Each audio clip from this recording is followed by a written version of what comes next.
हाँ जी, तो आज हम बेंच प्रेस करने वाले हैं। ओके, तो चेस्ट की एक्सरसाइज में जितने भी वेरिएशंस हैं, चाहे वो flat bench, decline bench, incline bench, pack deck fly, cable cross, okay, उनमें ये वाला जो बेंच प्रेस है सबसे कॉमन एक्सरसाइज होता है। और इसको हम बारबेल के साथ भी कर सकते हैं, डंबल के साथ भी कर सकते हैं, ओके, और मशीन में भी कर सकते हैं, स्मिथ मशीन के थ्रू। ओके, आज हम इसको डंबल के साथ में करने वाले हैं। और इसकी जो एक्सरसाइज हम कर रहे हैं उसमें कौन कौन सी इम्पोर्टेंट चीज़ें हैं वो हमको ध्यान में रखना है, तो उसके बारे में हम डिटेल से डिस्कस करने वाले हैं। जो फ्लैट बेंच वाला जो एंगल होता है ये 180 डिग्री, ओके, इस पे आपका जो है ना मेन जो है ना लोअर चेस्ट काम करता है। मतलब आपका जो टोटल चेस्ट का जितना भी मसल फाइबर है उसका 30% ऊपर की तरफ काउंट होता है और 70% नीचे की तरफ काउंट होता है।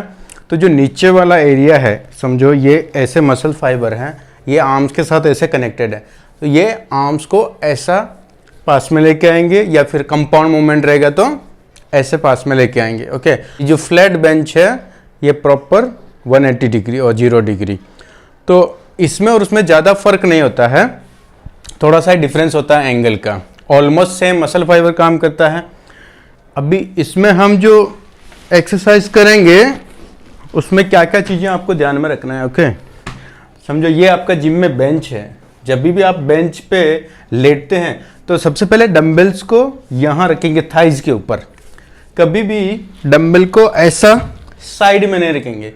तो कुछ लोग ऐसा लेट जाते हैं पहले और बाद में ऐसा डंबल्स को लेते हैं, तो इससे क्या होता है, जब हेवी डंबल रहेगा तो आपका शोल्डर खींचता है ऐसे, ये बिल्कुल ही ऑकवर्ड पोजीशन है और इसमें आपका इंजरी का चांस होता है। इसलिए आपको क्या करना है, कभी भी ऐसे लेट के डंबल्स को नहीं लेना है। सबसे इजी जो डंबल लेने का तरीका है ये वाला। ओके, पहले ही डंबल को ऐसा लेके बैठ जाना है। ओके, और जब भी आप लेटेंगे, ओके, तो लेटते ही बॉडी के साथ में ही डंबल को ट्रेवल कराना है। अगर आपने समझो पहले आप लेट गए, डंबल इधर ही है, तो फिर ऐसा बाइसेप से पुल करना डिफिकल्ट होता है। तो आपको क्या करना, एक रिदम के साथ जैसे ही बॉडी लेटेगा ना इसके साथ में लाएंगे। ओके, और दूसरा, जब भी आप लेके आ रहे हैं इसको नीचे यहां नहीं लेके आना है। ओके, इसको सीधा ऊपर लेके जाएंगे ऐसा। ओके, क्योंकि यहां आने के बाद में ऊपर ले जाना डिफिकल्ट है, हेवी डंबल। अभी तो लाइट वेट है इसलिए इतना पता नहीं चलता आपको। ओके, तो क्या करना है, डंबल्स को सीधा ऊपर लेके जाना है। ओके, और इसमें ना ये आपका स्टार्टिंग पॉइंट है, ये यहां से आपको ब्रीदिंग चेंज करना है। ओके, इसमें 2-3 चीज आपको ध्यान में रखना है। एक तो जब भी आप ये वाला एक्सरसाइज कर रहे हैं तो आपका जो पैर है वो फ्लोर पे टिका हुआ रहना चाहिए। ओके, हील की थ्रू, ये वाला ऐसे उठा हुआ नहीं रहना चाहिए। तो आपने देखा रहेगा कभी कभी जब कुछ लोग एक्सरसाइज करें और लास्ट वाला रिपीटेशन जब स्ट्रगल करें नहीं जा रहा तो क्या करते हैं, ऐसा पैर को उठा लेते हैं, हिप। ओके, हिप की बजाय ऐसा पैर को ऊपर उठा लेते हैं स्ट्रगल करते रहे, तो इससे और ज़्यादा स्ट्रेंथ कम हो जाता है और ज़्यादा जो पावर आप यूज कर पा रहे थे वो भी नहीं हो पाता है। उसका रीज़न क्या है कि हमारा लोअर बॉडी है, ये वाला जो पूरा काइनेटिक चेन है ये पूरा एक यूनिट में काम करता है। और जब भी आप पैर को उठा लेंगे तो पूरा आपका ये डिसकंटिन्यू हो जाएगा, यहाँ से कनेक्शन कट जाएगा। तो आपको फिर सिर्फ चेस्ट के मसल फाइबर हैं वो ही स्ट्रगल करेंगे और वो वेट का जो लास्ट रिपीटिशन है वो नहीं जा पाएगा, बहुत मुश्किल हो जाएगा। तो जब भी आप पैर से फोर्स लगाते हैं तो उसमें क्या इजी हो जाता है एकदम। तो आपने देखा रहेगा जब भी पहलवान फाइट करता है तो नीचे वाला जो पहलवान रहता है वो जब उठने की कोशिश करता है तब भी देखना वो कैसा पैर को जमीन में गड़ा के हिप को उठाता है और उसको धक्का मारने की कोशिश करता है, उसको हटाने की कोशिश करता है। तब भी देखना, आप नोटिस करना कि उसका पैर एकदम गड़ा हुआ रहेगा जमीन पे, ऐसा उठेगा नहीं, क्योंकि जैसे आपने हील को उठाया आपका आधा पावर उधर ही चला गया। तो सबसे इंपॉर्टेंट है कि आपको पैर को हिल को टिका के रखना है। ओके, और हिप को उठा के रखना है। ओके, और हिप को बहुत ज़्यादा नहीं उठाना है कि आपका एंगल चेंज हो जाए, क्योंकि आप अगर फ्लैट बेंच के पर्पज से कर रहे हैं तो आपका फ्लैट एंगल ही होना चाहिए। ओके, तो जैसे समझो आप यहाँ पे लेटे हुए हैं, ओके, हिप उठाना है, लेकिन बस इतना सा, आपका ट्रैक पैंट या कोई भी कपड़ा है जो पहन रखा है वो कपड़ा टच होना चाहिए बेंच पे, लेकिन सारा वजन जो है आपका लेग्स के ऊपर होना चाहिए, क्वाड्रिसेप एकदम टाइट रहना चाहिए। अगर ये रिलैक्स है, हिप रेस्टेड पोजीशन में है, तो आपका लोअर बॉडी से जो सपोर्ट मिलने वाला था काइनेटिक चेन का वो आपको नहीं मिलेगा।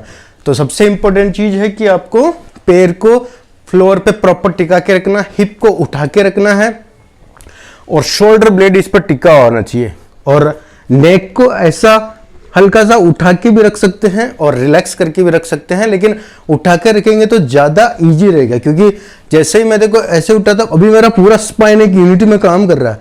जैसे मैं यहाँ रखता हूँ, अभी मेरा ये नेक के ऊपर वाला पोर्शन लूज हो गया, तो मैं इतना पावर नहीं लगा सकता हूँ। ओके, तो जैसा आपको कन्वीनियंट रहे, लेकिन मेरे हिसाब से आपको ऐसे उठा के रखना है। ओके, तो ये पॉइंट्स आपको सबसे इंपॉर्टेंट है, ध्यान रखने की। पेट टिका हुआ रहना चाहिए, हिप उठा हुआ रहना चाहिए, लेकिन कपड़ा टच रहना चाहिए, शोल्डर ब्लेड टच रहना चाहिए। ओके, ये आपका लेटने का पोजीशन हो गया है। अभी इसमें क्या देखो, ये स्टार्टिंग पॉइंट है। ओके, यहाँ पे आपको ब्रीदिंग स्विच करना है, और यहां से जो डंबल आएगा वो स्ट्रेट डाउन अप। इसमें जो कॉमन मिस्टेक होता है वो क्या होता है, ज़्यादातर लोग मिस्टेक करते हैं, यहाँ से डंबल को प्रेस करेंगे तो ऐसा जाके ऊपर मिलाते हैं। ओके, उसमें क्या होता है, जैसे समझो अगर आप चेस्ट प्रेस करें तो ऐसे ये पाथवे जो है ना टेंजेंट हो जाता है, ये तिरछा पाथवे हो जाता है, तो इसमें क्या होगा, ये इजी हो जाएगा पुश करना।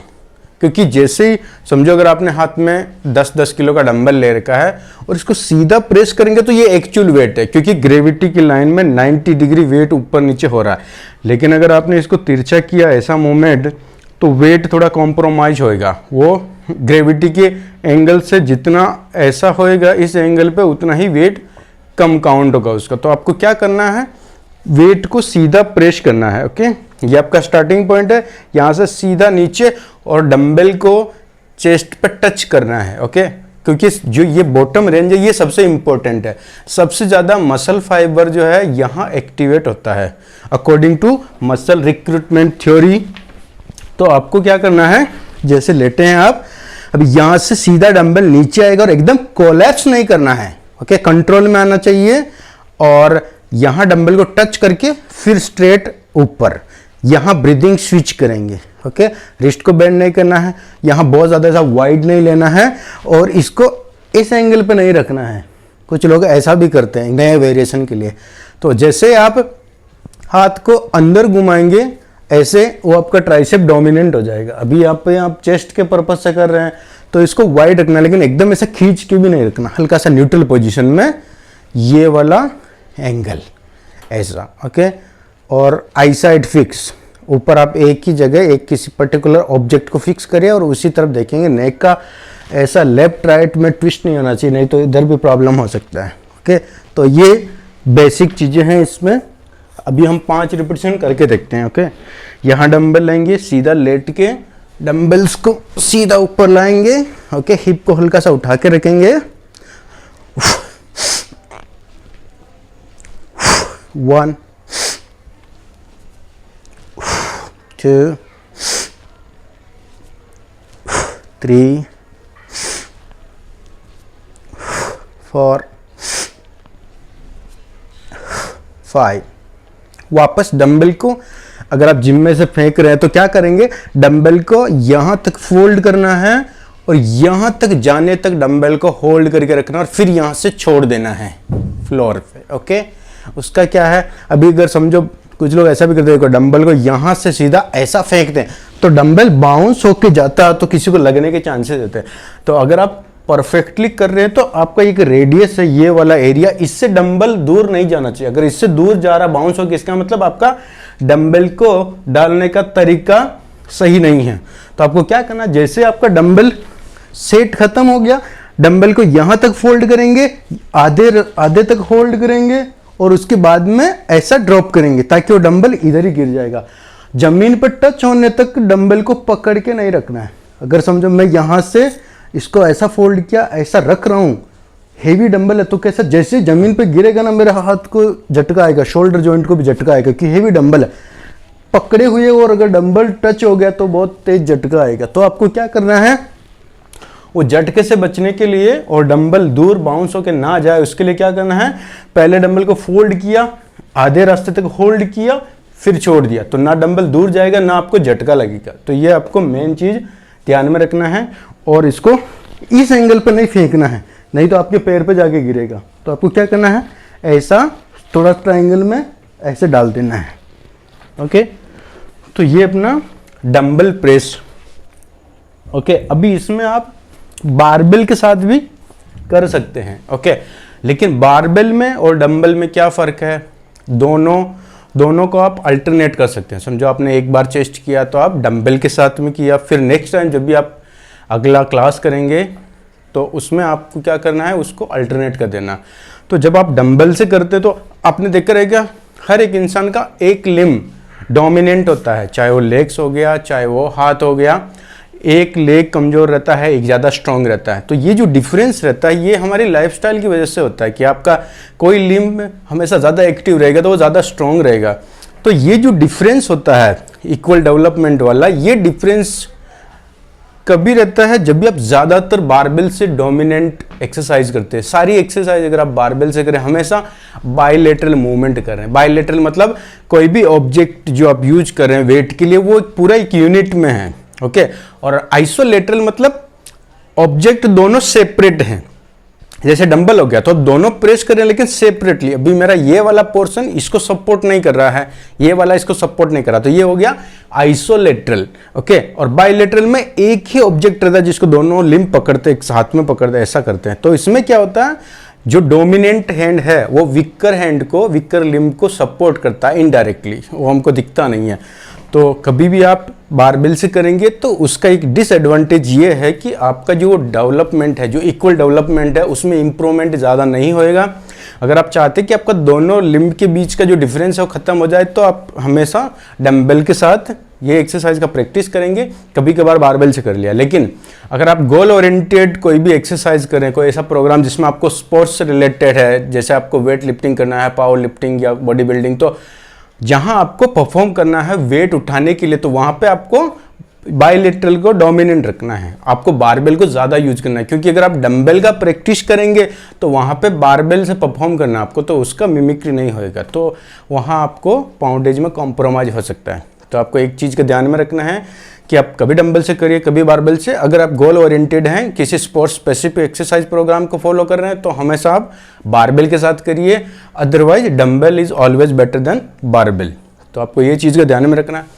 मशीन से भी आप कर सकते हैं, लेकिन मशीन में क्या होता है, आपने देखा रहेगा फ्लैट बेंच मशीन होता है ऐसा फ्रेश करने वाला, तो उसमें आपका सिर्फ जो मूवमेंट, जो आपको फोर्स लगाना है, सिर्फ ये मूवमेंट हो रहा है, इसमें आपका मसल तो काम कर रहा है लेकिन स्टेबिलाइजिंग नहीं हो रहा। आपको जो चैलेंज मिलता है शोल्डर के जॉइंट्स को, एल्बो के जॉइंट को जो स्टेबल करने का, वो पाथवे जो रहता है वो मशीन का बनाया हुआ पाथवे रहता है, आपको उसमें सिर्फ घुमाना रहता है। लेकिन जब आप फ्री वेट के साथ में करते हो तो उसका एक बेनिफिट ये है कि आपका स्टेबिलाइजिंग मसल्स, जितने भी जॉइंट्स हैं, उसके जो डीप मसल्स हैं जो स्टेबल करते हैं जॉइंट्स को, वो वाले भी एक्टिव रहते हैं। तो उससे क्या, आपका ऑल ओवर कोर ट्रेनिंग भी हो जाता है उसके साथ में। ओके, तो ये अपना फ्लैट बेंच प्रेस हो गया है। और इसको कभी करना आपके शेड्यूल में, जब भी आप चेस्ट शोल्डर ट्राइसेप कर रहे हैं, तो ये पहला एक्सरसाइज होगा। तो या तो आप डिक्लाइन करेंगे या तो फिर फ्लैट करेंगे। अगर लास्ट सेशन में आपने फ्लैट किया तो अभी इस टाइम पर डिक्लाइन, और पहले डिक्लाइन किया तो डिक्लाइन और फ्लैट को आप अल्टरनेट करेंगे।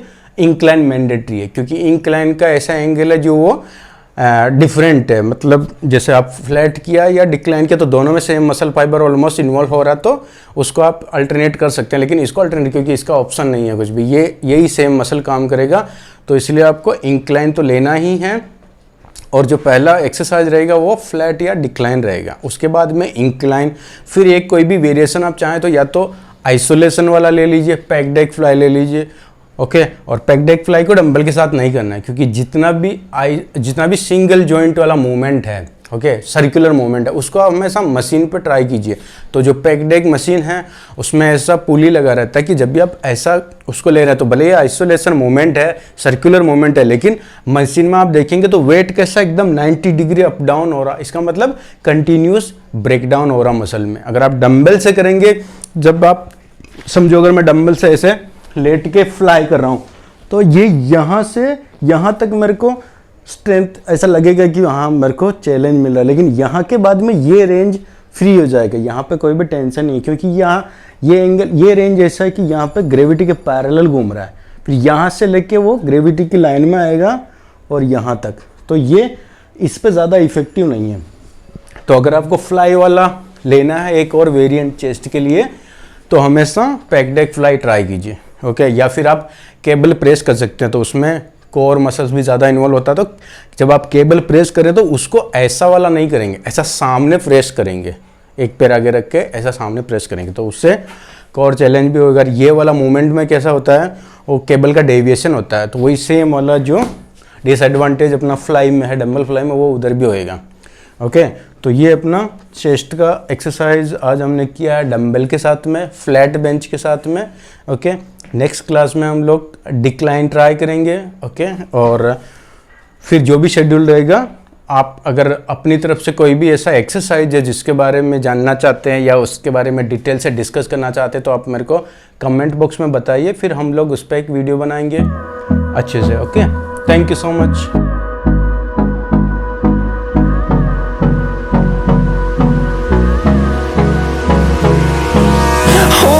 Close till I get up. Time is barely on our side. I don't wanna waste what's left. The storms we chase are leading us, and love is all we'll ever trust. Yeah, no, I don't wanna waste what's left. And on we'll go, through the wastelands, through the highways, till my shadow turns to sun rays.